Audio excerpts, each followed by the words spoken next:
Hello again, and welcome to Winning with the Wrangler at Dick Powell's Leadership Corner, brought to you by Earth, Wind, Fire, Water Training and Development, where our passion is building leaders of today and tomorrow. Leaders, I've gathered this information from many different places and many different people. If you hear yourself in our conversation today, please remember, it is not all about you. Today, I'm going to take a look at some things that have, quite frankly, kind of disturbing, but maybe not to you, and maybe you haven't really thought about it, maybe you haven't really looked at it. I started off with really looking at something that someone sent me about LQ. Now, first of all, I'm not real happy about all these little letters that everybody uses all the time. It seems like they're used for the incorrect reasons and just to take and make someone a point, which kind of scares me in a way, because the more I think about it, the more I realize that everybody has their own agenda, and sometimes that's just a little bit scary to think about. LQ, Leadership Quotient. And the Leadership Quotient comes from, I'll tell you what, it comes from all the other different little places that we put things for people to take and put us in boxes. And when we put ourselves in these boxes, I have to tell you, it just really starts to, you have to think to yourself, well, which box do I go into and how come? So I want to go over this with you. LQ, Leadership Quotient, or what they're saying, Leadership Intelligence. And it comes up with emotional fortitude, courageous action, to live unconventionally, to have personal confidence, and they summed it up with the word love. And they stood this for, L stood for leadership, O for optimism, V for values, and E for endurance. Now, I have to tell you that kind of hit me a little bit strange right off the fact. Now, I kept moving on down, and it said that LQ is a mixture of PQ, physical quotient, in other words, your bodily coordination, how your body moves and works, IQ, which stood for your mental, your intelligence. We've all heard that one before.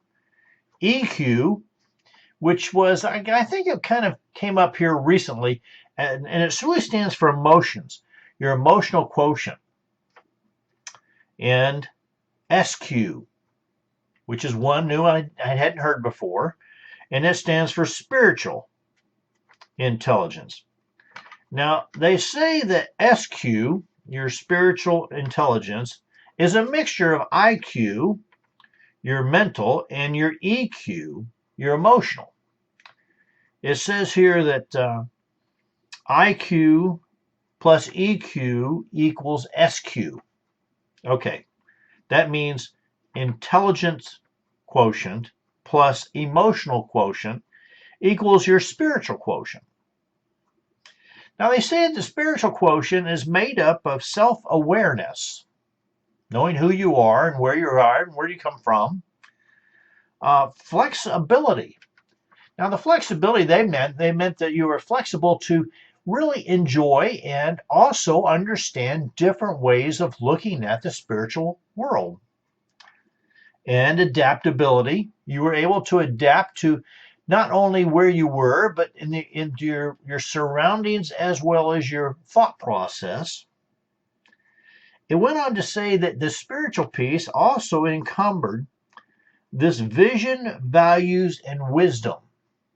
Now, I thought that was pretty interesting because they put this vision, value, and wisdoms in the spiritual and not into the mental or emotional. Now, I did a little more digging on this because I thought it was so important that we, in leaders, really start to understand what these folks are saying and how they're saying it and how does it affect us as leaders. and what can we do about it? How do we need to embody it, I guess? Now, here, let me explain this to you too.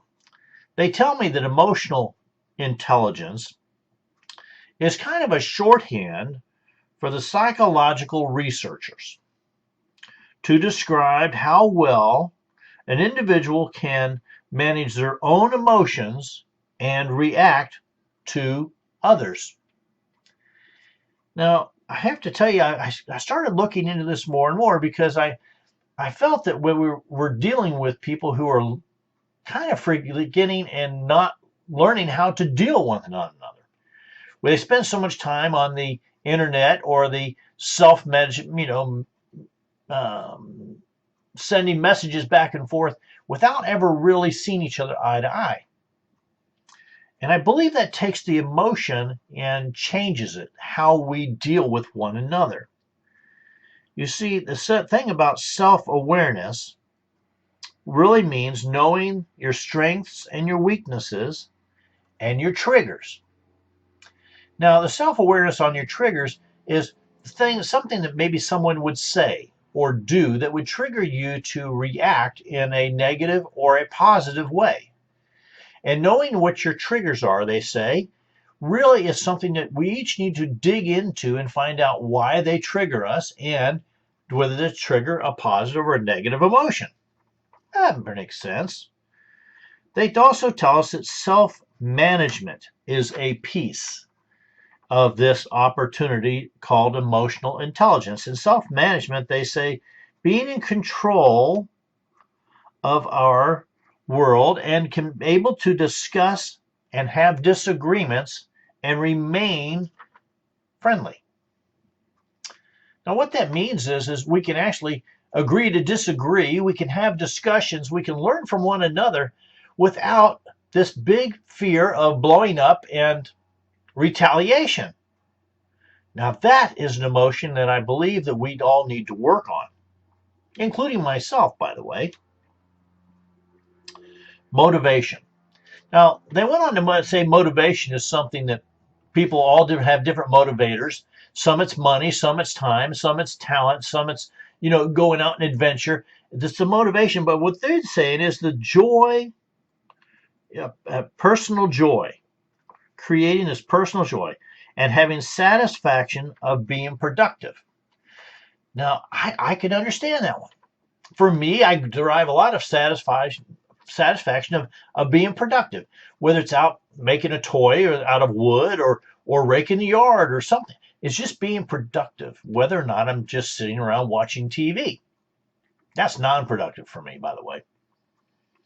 But motivators, you need to know what your motivators are and how you came about them and what it is in them that motivates you, positive or negative. Okay. Empathy. They say empathy is a huge part of emotional intelligence. And they say empathy is the skill and practice of reading others' emotions and acting appropriately.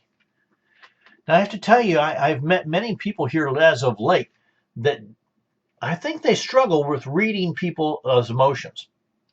And they do that because they spend so much time either alone or they spend so much time in a silo effect of people. Or they spend so much time on this internet that they really miss the emotional piece that goes together with meeting other people. Now, I will tell you that this emotional intelligence, meeting other people and building relationships, sometimes is messy. But I think it's very important to understand that you just need, it's a learned thing that we all need to put some more time and energy into. The last piece that they said they covered over emotional intelligence, I'm going to really spend some time on because it's social skills, finding common ground. Now, and also managing the stress and having perseverance. The thing that really kind of hit me on this when I was reading is this thing of building common ground and building relationships. It's amazing me. I have always kind of well, I must say prided myself. I've always been able to take and build a bridge with almost everybody I've ever been able to meet. And this emotional intelligence, when I read this, I thought, I've only ever met one person in my life so far. I'm 65, and I've only met one person so far that was not interested in any way of building a bridge and building a relationship. And when I read this, I realized that person's emotional intelligence, their emotional quotient, their EQ, was so low that they had narrowed themselves down to strictly having a IQ. So I think that's why when I put this all together and I found the LQ Leadership Quotient, and they said it's all these things put together to make a great leader.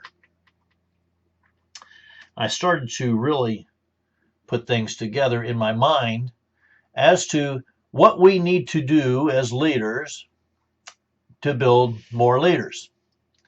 We need to embody these pieces so that people look at us and watch us and, yes, repeat things. Because people do what people see and people repeat what people hear. Those are just facts. So let's look at some things that in my research I came up with. Said that, high EQ, high emotional intelligence people said, first of all, they're not perfectionists. They know that you just can't be a perfectionist in everything. There's an old story about it takes over 10,000 hours in any one thing to become an expert. And man, you only have so many 10,000 hours, don't you? I don't think you can be an expert in a bunch of things. I think you can be an expert in a few things, but I don't think you can be an expert in everything. And these folks who have a high EQ realize that and say to themselves, we're going to bring people in around us, in our circle, in our team, that have those other opportunities, those other abilities, because we don't have to have them all. You see, it's a different way of thinking that I can do it all by myself to, gee, I don't have to do it all by myself. I really can rely on other people. It's just a different thought process. They went on to say that high EQ people know how to balance their work and play. Now, what I've found is that high EQ people, they make their work their play, and they make their play their work. And it seems to balance very easily. They move in from their personal lives to their business lives and back and forth very easily. And it is structured, but the ones I really enjoy working is when they're at work, they're at work. When they're at play, oh boy, watch the door. It's just they know the time and place to do things.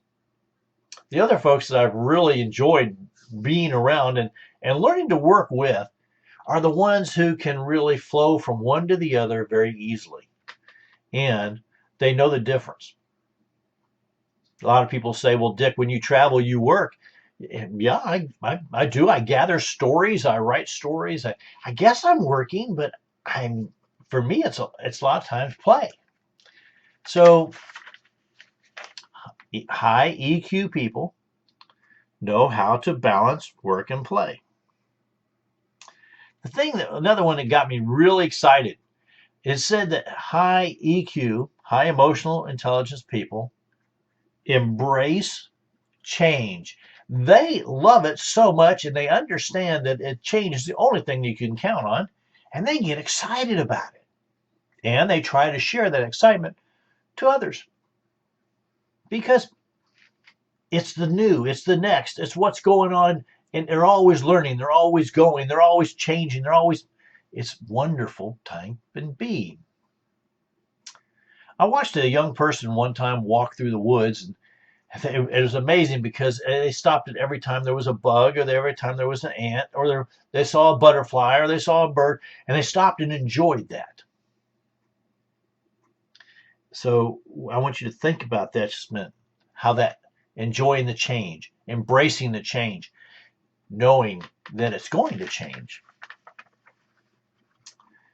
The next thing that was on their list, by the way, for high EQ people, they do not become easily distracted. Now, let me rephrase that for you, because high EQ people sometimes move on different levels, but when they're in the moment, they're in the moment, and it's very hard for them to become distracted within that time frame. But I'll tell you what, if something comes up and there's something to do and they change from one to the other, they can move smoothly from one to the other. But when they're in the moment, they're in the moment. And that is a big deal. High EQ people are very empathetic, which means they feel other people's feelings. They also read people very well, and they know, probably without you speaking a whole lot, by your stance or by your emotions or by just your body language, whether you're happy or sad or something's going on. They have that ability to take and read you. And I'll tell you what, this part has been a big plus for me. When I was younger, my grandfather taught me, the very best thing if I was going to be in business was to learn to read people's emotions. Now, of course, he did it around the poker table, but I have to tell you that it was a great learning tool. Now, I really do enjoy that, and I enjoy watching and learning from people. And that part is really that easy, but it's also that hard, because you have to be in the moment. You have to be in the moment. You have to know what your strengths and weaknesses are. High EQ people have taken the time to really sit down and write down, gee, what am I good at? What are my strengths? And they've written down what their weaknesses are. And by those weaknesses, it just means that they're not as good at those as they are something else. And they know that if they bring people in around them on the team that are good at those things that they're not, they'll just simply compliment them. Many times this is a husband and wife team. Like my wife and I, we've been married for 46 years, and we complement one another. I'm a long-range planner. She's a short-range planner. So those two things work really well, because once I get the long range done, I'm done. I move on. And then she comes and puts all the little pieces in between. You see, each one of us has our own talents, but you need to know what your strengths and your weaknesses are. But high EQ people know them already. High EQ people are very self-motivated. They don't need someone to tell them to get up and get going. They do it on their own. And sometimes this frustrates the people around them. I know in my world, I'm an early riser. I like to get up and get going and watch the sun come up. It's a peace for me. And I have to tell you that high EQ people are the folks who normally own and operate their own companies, because they don't need anyone to tell them to get up and go, or they don't need anyone to tell them to get up and get done. They make their own lists, and they check off their own things. They're accountable to themselves first before they're accountable to anyone else. That is a huge piece when you're looking at this emotional intelligence. They went on to say that high EQ people don't dwell on the past. That doesn't mean they forget the past. It doesn't mean they've just written it off. What it means is they look to the past to learn from it and then move on. They might revisit it from time to time, but they don't spend a lot of time dwelling on it. And that is a huge difference. You see, you can't change the past. You can do better in the future.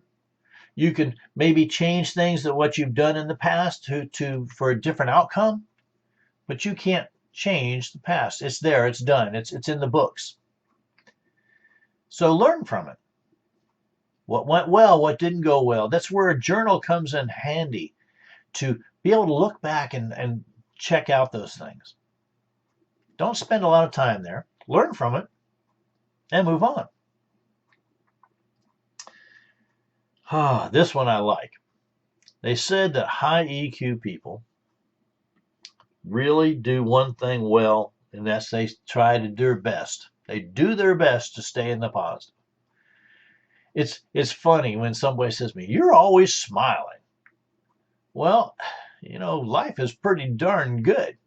There's very few things that are going to make me not smile. But if you ask Miss Robin, she'll tell you there are times when I have dark days just like everybody else. But on the most part, high EQ people find something in their life, in their day, to be joyful about. Whether it's just really getting up and being able to walk, which is a good one for me, or to be able to just do what they love to do. Now, the number 10 on this list, I have to tell you, we put together and we found that high EQ people have the ability to set boundaries around themselves and on themselves. I told someone the other day that, at this age and stage, I get to choose who I work with, choose who I work for, choose. And, I often realized in my younger days that I always had that choice. For some years, it was a choice to take and stay at a large organization because it provided well for my family, and it gave me an opportunity to take and really do the research and training that I knew I was going to use when I left that organization. The whole piece comes down to is, what boundaries are you setting around yourself? I'm going to encourage you to think about that. Are there people you need to hang around? Are there people you need to not hang around so much? You see, in those boundaries of where you're at, what you're doing, money you're spending, there's a whole list of different kind of boundaries. So leaders, as we work on this becoming really a really high LQ, in other words, really working towards a high leadership quotient, which is something that we can share with everybody. We can share with other people around us.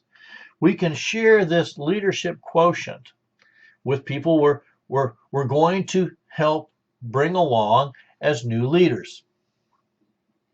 We can share the piece that the emotional fortitude to stick to it, to keep going no matter what, to, if you have a problem, seek out the answer.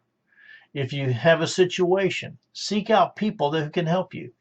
This thing of emotional fortitude is more than just pull yourself up by your bootstraps and do it on your own. It's really seeking out that team to put around you and solve a situation or build a brand new one. The courageous action, sometimes courageous action just really means doing the right thing because it's the right thing to do and taking the consequences for those responses. Oftentimes we have in our lives, maybe not yours, but in mine, I've had things in my life where I've had to stand for the right thing because of the right thing. And the people around me didn't think so much. And I had to withstand the consequences of standing alone. But that's really what a true leader does. And the leadership quotient, the courageous action, means exactly that. Having the ability to stand alone if necessary. Doing the right thing because it's the right thing to do. You need to balance it through your values and your morals, and then stand tall. Live unconventionally. I kind of like this one a little bit because, well, quite frankly, Robin and I have always lived unconventionally. The people around us have always thought, what are they doing and why are they doing it that way? We always kind of walked our own walk. It's not so bad.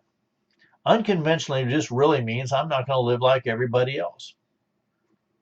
So look around and find out where you need to be.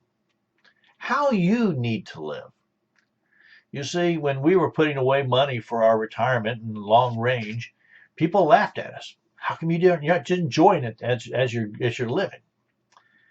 Well, I guess because we were willing to do what we were willing to do at the time, so we can live like we want to live now. But that's really unconventional thinking when you start to think about it. Think about how you're doing and who's doing what, when, where, and how. Do you fit in? Live unconventionally. It'll pay off in the end. Confidence. Leaders, if we can do just a couple of things for folks around us, and that's one, help build their confidence in their making their decisions and choices. That's part of being a leader, as far as I'm concerned. You see, we have very few rules as leadership goes. But I think the biggest rule is that we need to show self-confidence as well as build self-confidence.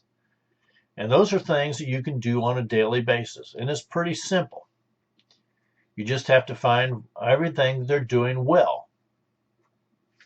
And if they're not doing something well, find a way to make it a positive comment instead of just a nasty snark. And this thing about love, I'm not so sure it's not a good thing. Okay? Leadership, optimism, values, and endurance. And if you think about it, as leaders, it really says it all, doesn't it? You know, leadership happens daily, doesn't happen in a day. It builds on things you do every single day as you learn to go through the different trials and tribulations of life. The optimism that it's all going to work out fine. You know, there's a saying, it's all good. And I love it because no matter what you're doing, even the worst things I've had happen to me, there was some good that came out of it. Now, I've kind of upset some people by saying it's all good, but you know what? It's all good. Have values. Know what your values are. Know what you stand for. Know what your non-negotiables are. Be able to tell people and explain exactly what they are and how they motivate you through life. My values actually keep me having a good optimistic view of my world. And endurance, you know, life is going to happen to you. But you need to learn how to endure it and how to make positive opportunity out of it. The endurance part is not just day to day. It's going to be with you a long time. Understand exactly how it works in your world. Understand how LQ, which is made up of physical, PQ, that's your body, okay? Your mental, your IQ, your emotional, your EQ, and your spiritual SQ all go together to build this thing called LQ, Leadership Intelligence. And leaders, I'm going to encourage you to spend some time on this in the thought process of how to share this with those around you. How to share this thought process with those who you're trying to bring up into the leadership organization. And understand, it's always been with us. And now it's with you. On behalf of myself, Dick Powell, and the whole Leadership Corner team, I want to say thank you for being a part of today's program. Our hope is that you just grasp a nugget of wisdom and guidance that will help you become a better leader. Now, if you have any questions or comments on today's program, don't hesitate. Give us a call, 727-422-1833. Send me an email, dick@ewfw.org. Go to our website, spend some time, and you know what? There's a place to click on there and send me a message, www.ewfw.org. And when you know for a fact that you're ready to take and have me, Dick Powell, come and put on an opportunity for your group on leadership and accountability, don't hesitate. Go ahead and give us a call. Get on the schedule because we fill up pretty darn quick every single year. But until next time, DW the Wrangler saying, ride hard, ride fast.